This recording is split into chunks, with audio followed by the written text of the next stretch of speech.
Bom dia, meus irmãos. A paz do nosso Senhor e Salvador Jesus Cristo esteja contigo nesta manhã. Eu sou o professor Rodolfo e com muita alegria estaremos juntos nos próximos dias na exposição do livro de Atos dos Apóstolos.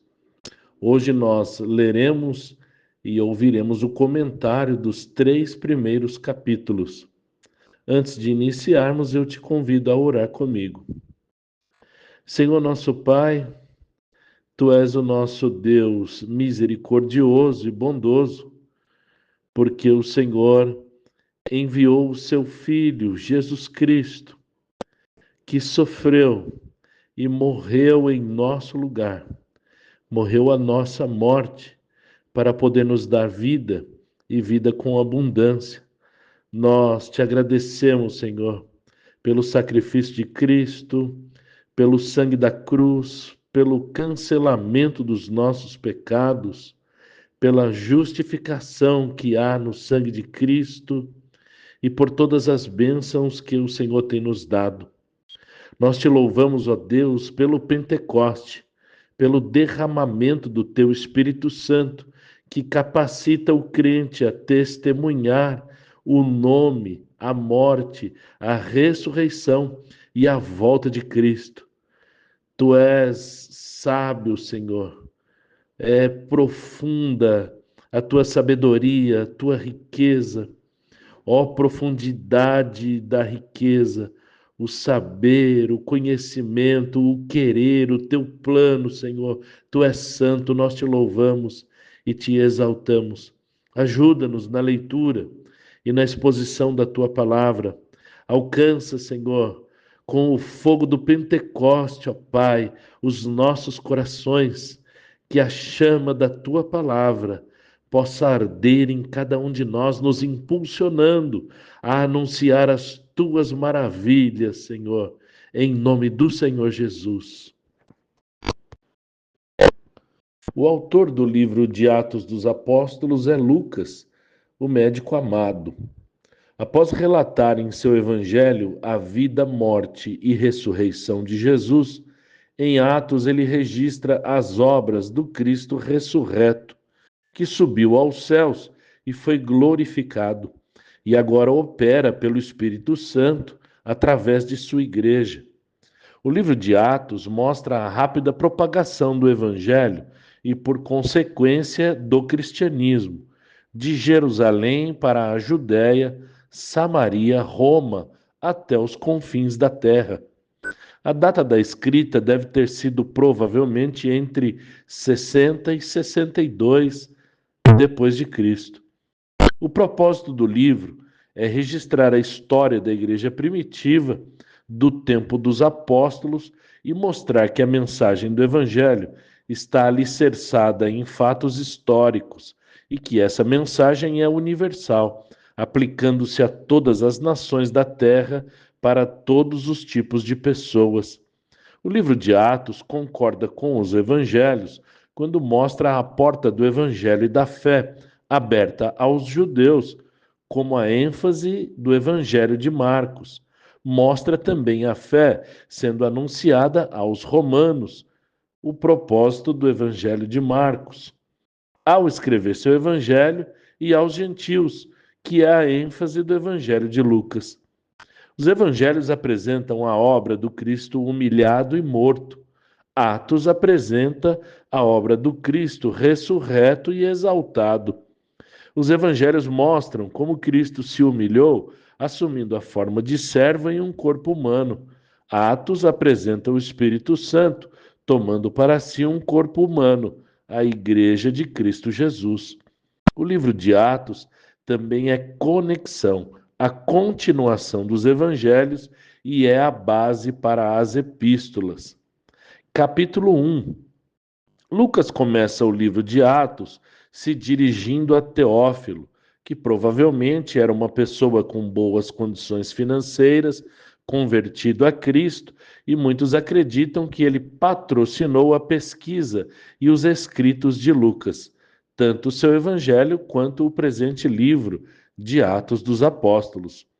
Lucas também endereçou seu evangelho a Teófilo, com o objetivo de registrar as obras realizadas por Jesus e seus ensinos, desde seu nascimento até quando, ressurreto, subiu aos céus e deu mandamentos aos apóstolos escolhidos pelo Espírito Santo.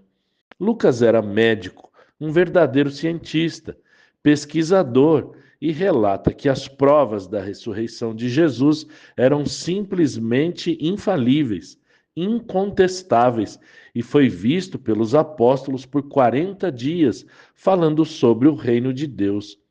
Jesus ordenou aos apóstolos que ficassem em Jerusalém, esperando a promessa do Pai que o próprio Jesus havia pregado a eles. João batizou com água, mas os discípulos seriam batizados com o Espírito Santo em breve. Os discípulos perguntaram a Jesus se ele restauraria o reino a Israel.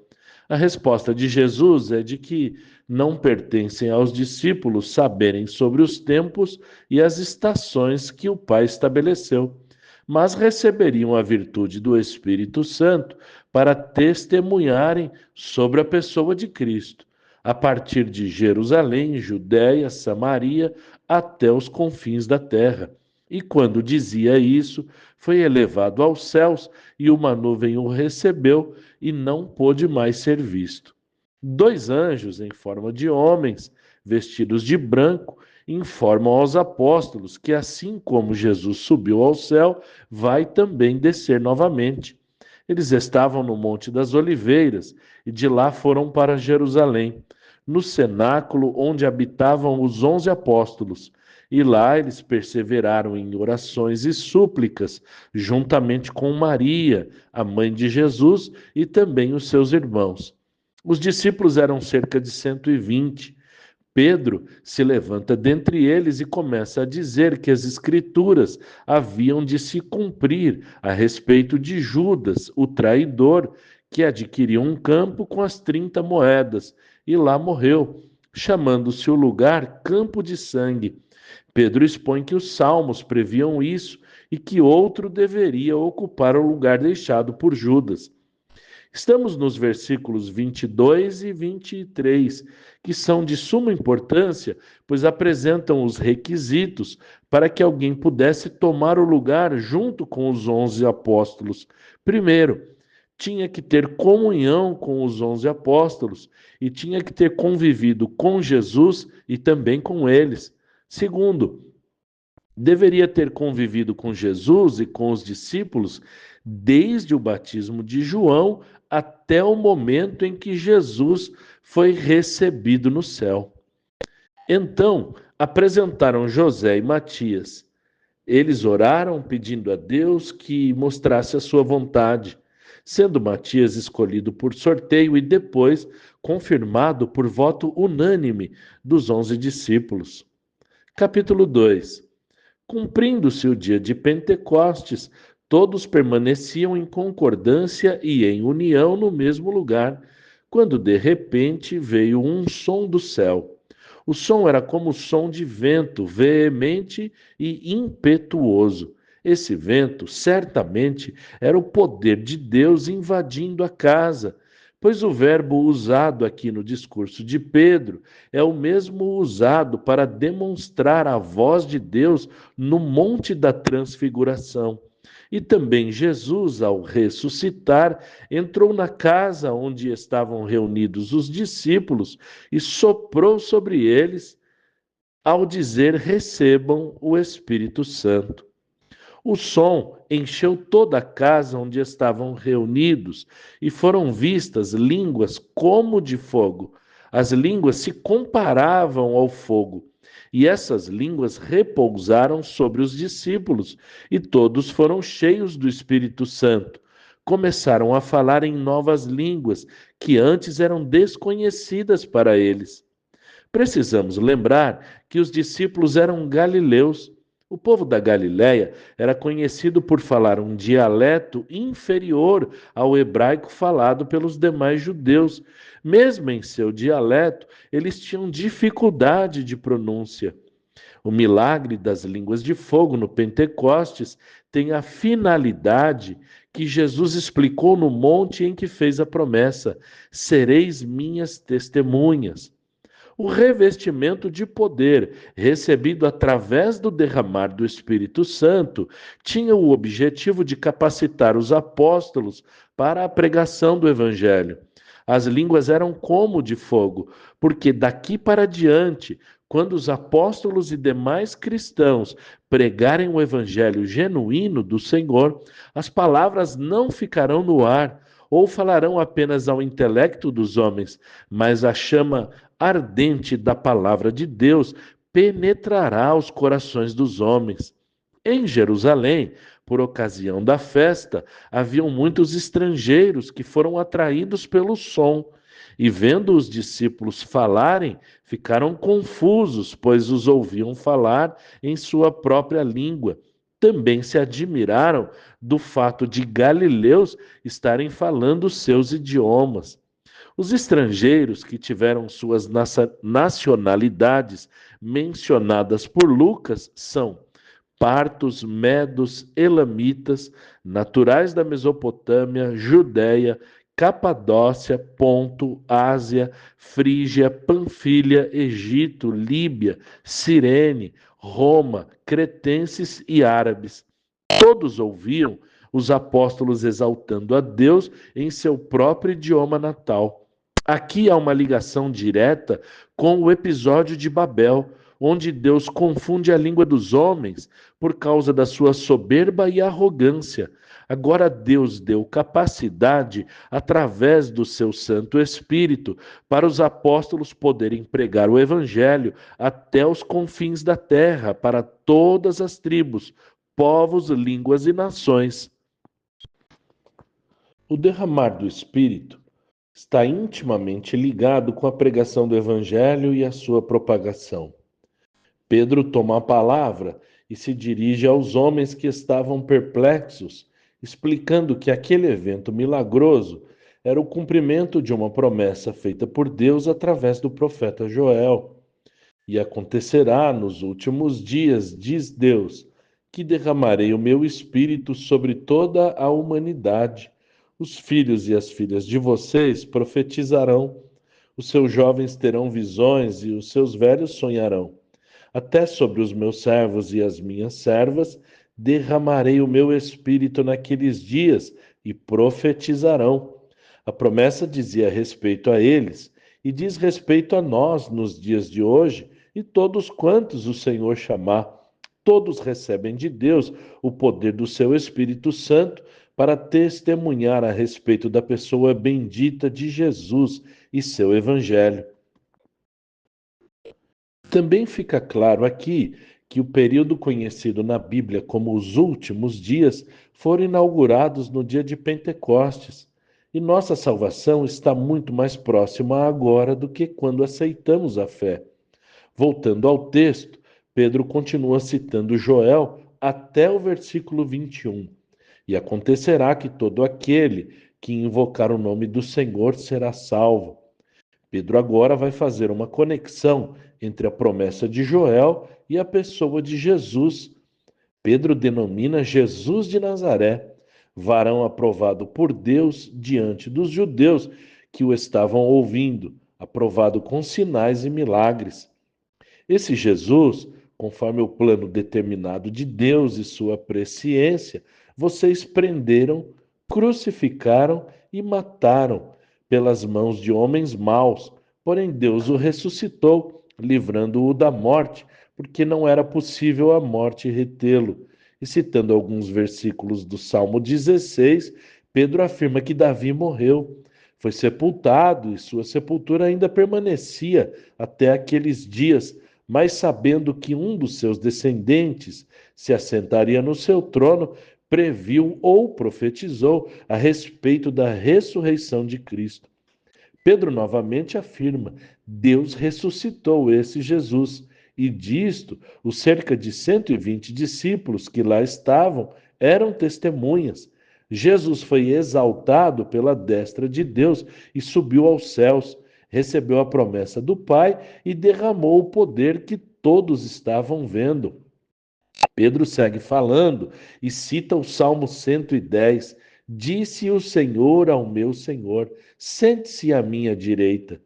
Pedro prossegue dizendo que Davi não subiu ao céu e concluiu o seu sermão dizendo que toda a casa de Israel deveria estar absolutamente certa que eles mesmos crucificaram a Jesus, mas Deus o fez Senhor e Cristo.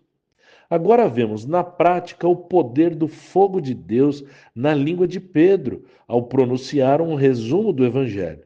Mesmo sendo duro com os judeus, afirmando com razão por duas vezes que eles haviam matado o Jesus que ressuscitou e subiu aos céus, eles se comoveram em seus corações, pois foram atingidos pela chama ardente de Deus e da sua palavra, que acabara de ser derramada através de Pedro e os demais discípulos. E agora os homens queriam saber o que eles fariam. Pedro responde que deveriam se arrepender e serem batizados em nome de Jesus para a remissão dos pecados. E eles também receberiam o dom do Espírito Santo, porque a promessa também dizia respeito a eles, aos filhos deles, aos de longe e todos quantos o Senhor chamar. E foram batizados naquele dia quase 3.000 pessoas. Importante notar que até aqui temos uma conversão maciça de judeus.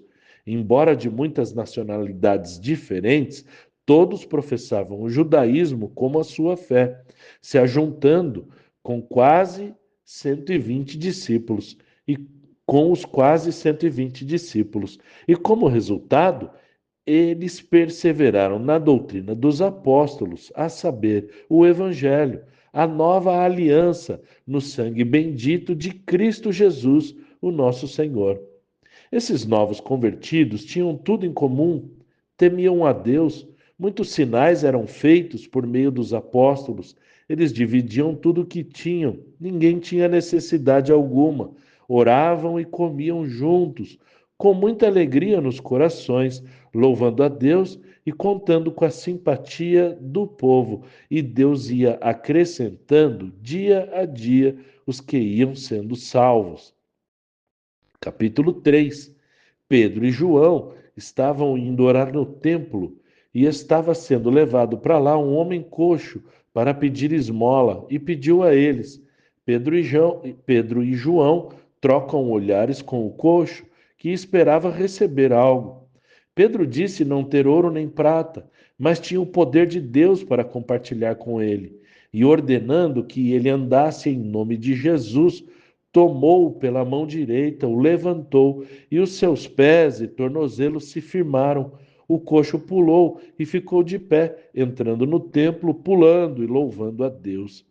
Quem estava no templo reconheceu o coxo e se espantou, porque lembraram dele.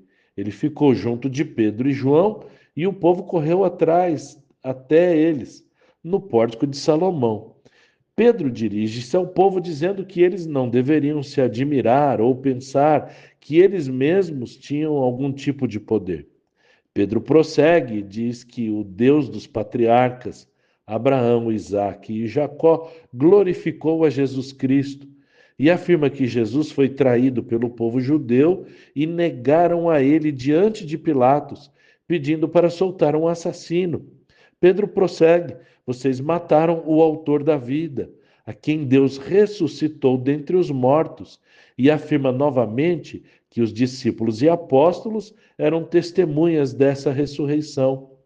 Pedro ensina que pela fé no nome de Jesus que o coxo havia andado. A fé por meio de Jesus deu saúde perfeita a esse homem. Pedro afirma saber que o povo traiu e matou Jesus por ignorância, mas deveriam se arrepender e se converter para que seus pecados sejam cancelados e venham tempos de refrigério. E Deus finalmente envie novamente o Cristo, que ficará no céu até o tempo da restauração de todas as coisas. Pedro cita Moisés, que havia profetizado sobre o Cristo, que deveria ser ouvido por todos, e quem não der ouvidos a ele seria exterminado do meio do povo. É necessário nós notarmos e entendermos que Jesus é o caminho, a verdade e a vida. Ninguém vai ao Pai a não ser por Ele. Não há outro caminho para a salvação a não ser através de Jesus. Não há outro meio para a salvação dos homens, independente de credo, religião ou local de nascimento. O simples fato de alguém nascer em Israel ou fazer parte da religião judaica não garante salvação a ninguém. Só há salvação no nome bendito de Jesus. E quem não ouvi-lo ou rejeitá-lo será extirpado do meio do povo de Deus. Não há aqui nenhum antissemitismo da parte de Pedro, tanto que Pedro era judeu, nem da nossa parte. Paulo nos ensina a amar o povo judeu, os patriarcas, pois deles veio a salvação. E a eles primeiro foi anunciada a salvação. E justamente eles começaram a pregar o evangelho do Cristo crucificado. Devemos orar por eles, para que se arrependam da sua incredulidade e creiam no nome do Filho unigênito de Deus para perdão dos seus pecados. Pois, conforme o apóstolo João, na sua primeira carta, capítulo 2, versículo 22 e 23, quem é o mentiroso, senão aquele que nega que Jesus é o Messias? Este é o inimigo de Cristo, aquele que rejeita tanto o Pai quanto o Filho. Todo o que nega o Filho, de igual forma não tem o Pai. Quem confessa publicamente o Filho, tem também o Pai. Após citar Moisés, Pedro afirma que todos os profetas, a começar por Samuel, anunciaram aqueles dias que eles estavam vivendo. Os judeus eram os filhos dos profetas e da aliança de Deus com Abraão. E Deus ressuscitou a Cristo e enviou primeiro os judeus para abençoá-los, e cada um deveria abandonar as suas maldades. Deus abençoe a sua vida, tenha um excelente dia na presença de Deus, o nosso Pai e Criador. Até amanhã, se o Senhor assim nos permitir.